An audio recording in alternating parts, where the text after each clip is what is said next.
Bonjour, salam alaikum. Nous sommes dans la compréhension de l'oral, en première S, dans le projet 2. Essayons ensemble de voir un peu cette compréhension de l'oral, comment elle se déroule.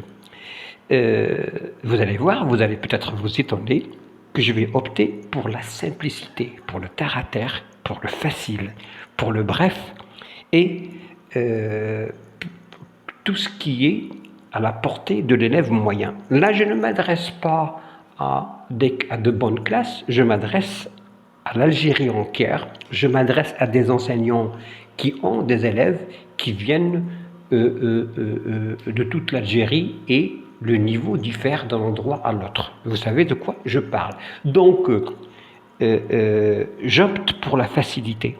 C'est très simple ce que je vous propose. C'est plus simple et plus facile que de proposer de la complexité pour vos élèves. Vous avez ici, je vais, c'est l'entête de l'activité, je vais parler des objectifs. Vous avez deux objectifs, construire du sens et repérer les outils qui servent dans l'explication, dans un document oral, dans le cadre de l'explication et de l'information. Voilà, donc je vais rester dans ces deux éléments. Je ne vais pas aller ailleurs. Je ne vais pas chercher midi à 14h. Je ne vais pas voir autre chose. La compréhension, ma compréhension, la compréhension des élèves se fait à partir des objectifs d'apprentissage. Il faut les prendre en charge. Les objectifs d'apprentissage, vous les trouvez dans les progressions, vous les trouvez dans les programmes. Donc, je ne vais cibler que ce cadre-là dans ma compréhension.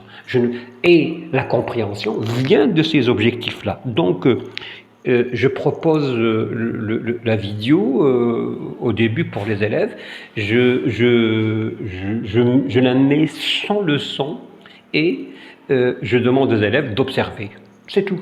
Je ne vais pas faire autre chose. Ça ne sert à rien de faire autre chose. Vous perdez votre temps.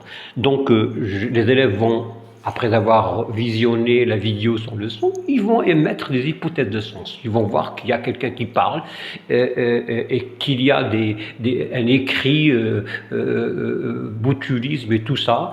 Il y a cause, conséquence, il y a symptômes. Tout ça, l'élève va émettre des hypothèses de sens. Quand il va émettre ces hypothèses-là, je passe directement au moment 2, qui est le moment de l'énonciation. Je vais vérifier ces hypothèses-là avec ce fameux tableau. Là, peut-être que le pourquoi dérange pas mal de personnes. J'en ai eu, parce que j'ai parlé de ça avant. Non, si mon élève me dit, il explique, il informe, c'est déjà très bien. C'est tout, on ne cherche pas. Et s'il vous plaît, ne parlez pas de visée, ne parlez pas d'intention, parlez de pourquoi, parlez de but, pourquoi il dit ça. C'est tout. Donc, quand les élèves font ce tableau, je passe à la compréhension orale proprement dite. Et là, je vous propose une série de questions très simples qui sont en fait à la portée de tout le monde. Les élèves peuvent répondre, les élèves peuvent parler. Ces questions, comme vous voyez, ne portent que sur les objectifs d'apprentissage. Il ne s'agit que de repérer les outils qui servent dans l'explicatif et l'informatif. Vous remarquez que je n'ai fait que ça. Je ne suis pas allé ailleurs. La dernière fois, j'ai reçu une fiche d'une enseignante où elle veut mon avis sur ce qu'elle a fait. Et alors là, je lui ai répondu que dans ta fiche, parce que c'est trop de détails, c'est des questions, de petites questions. Je lui ai dit, il ne te manque dans ta fiche que, taisez-vous, prenez votre cahier, rédigez telle phrase, ne faites pas ceci, ne faites pas ceci. Non, ce n'est pas ça. Travaillez sous forme d'activité.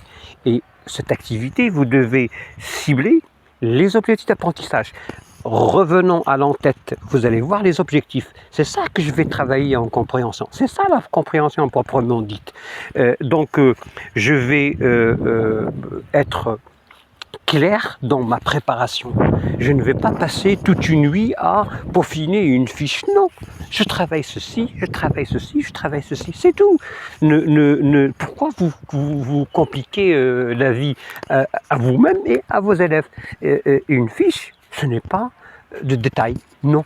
C'est des titres et des questions à poser sous forme d'activité. Là, je vous propose, si vous voulez faire des tableaux, c'est très bien aussi. Ça facilite votre tâche. Mais vous observez que mes questions ne portent que sur tout ce qui est explicatif, définition.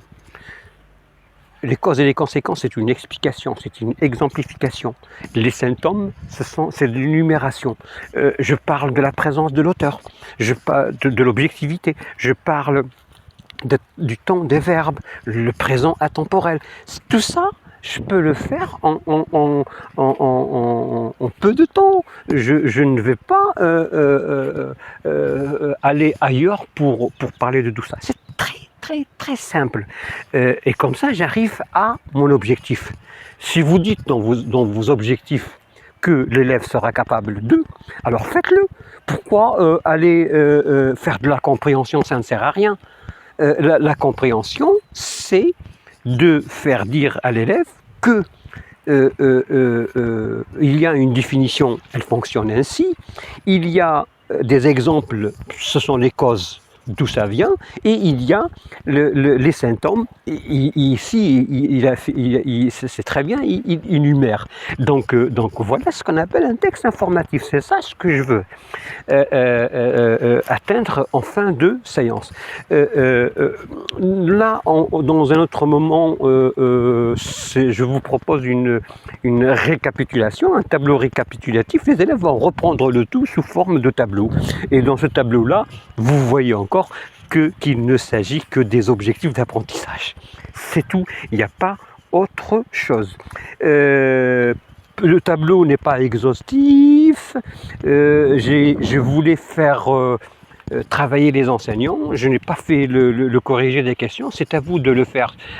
Ça va vous permettre de mieux travailler et surtout d'élaborer votre propre activité à partir d'autres documents sonores. J'ai mis des observations.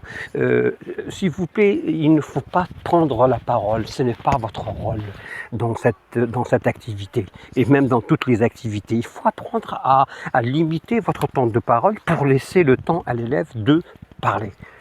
L'élève peut parler si vous lui laissez le temps. Parce que là, j'ai dit tout le temps dans mes écrits que les enseignants de français sont les plus bavards au monde. Qu'est-ce qu'ils parlent? Donc, taisez-vous un peu, laissez la parole à vos élèves, faites-les parler, taisez-vous, vous allez gagner vos cordes vocales parce que vous allez passer beaucoup de temps à enseigner.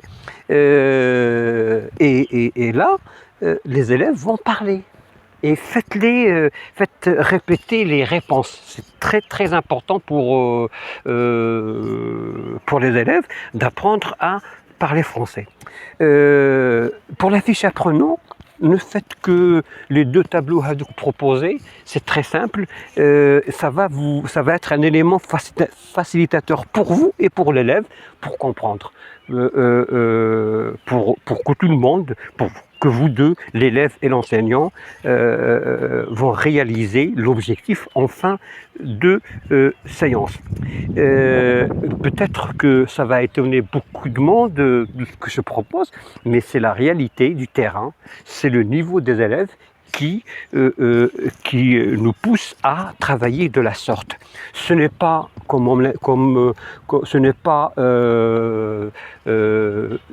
ce n'est qu'une piste pour travailler la compréhension de l'oral. vous travaillez bien sûr l'intonation, la syllabation, la prononciation, l'articulation des élèves, vous les corrigez, mais vous faites ça le plus dans la production écrite que nous allons voir, production orale plutôt, que nous allons voir prochainement. Je vais aussi vous proposer des activités en ce sens. Et j'aimerais bien que vous essayez ça avec vos élèves et vous allez voir le résultat. Merci. Vous pouvez modifier, supprimer, ajouter, c'est comme vous voulez. J'ai mis à votre disposition une piste, une démarche très simple pour la compréhension de l'oral. À vous de proposer à vos élèves ce qui va le mieux pour eux et je suis en train de vous faire apprendre comment élaborer une fiche. C'est très simple, c'est très facile. Ne compliquez pas surtout la tâche à vos élèves.